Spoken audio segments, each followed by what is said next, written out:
Реформите во изборното законодавство ќе почекаат уште малку. Конститутивната седница на работната група, која требаше денеска да се одржи, пропадна затоа што дел од албанските партии реагирале што материјалите не биле преведени на албански јазик. Требаше да се избере председател на работната група, како и да се донесе предлог деловник за работа и утврдување на методологија и динамика на работа.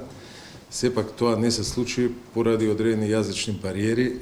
Одзнам велат дека ќе се залагаат за една изборна единица, за да само очекува консензус во кој ќе се опфатат сите забелешки. Од ЛДП го повторија ставот за една изборна единица со отворени листи.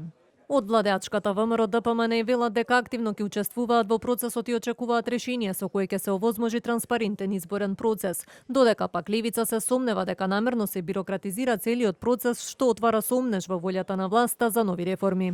Движење Знам стои на својот став дека ќе се залага за една изборна единица со прак од 2 до 3%. Тоа ќе овозможи можност за представување во изборниот процес и на помалите политички субјекти и независни листи. Нашиот транспарентен однос и нашиот интерес е да учествуваме активно во овој процес и ќе ги следиме сите позитивни предлози кои што ќе доаѓаат од страна на сите политички субјекти и секако со консензус да го поттикнеме политичкиот диалог. Очекувам дека ќе имаме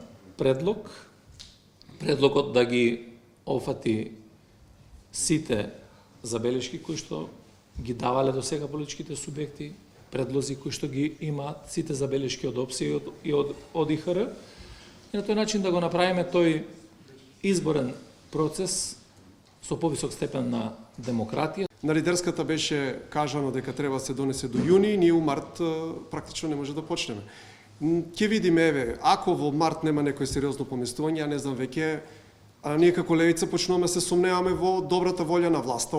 Се надевам дека конечно ќе дојдеме до решение на изборниот законник кој што ќе овозможи директна демократија, односно можност граѓаните сами да ги избираат своите представници.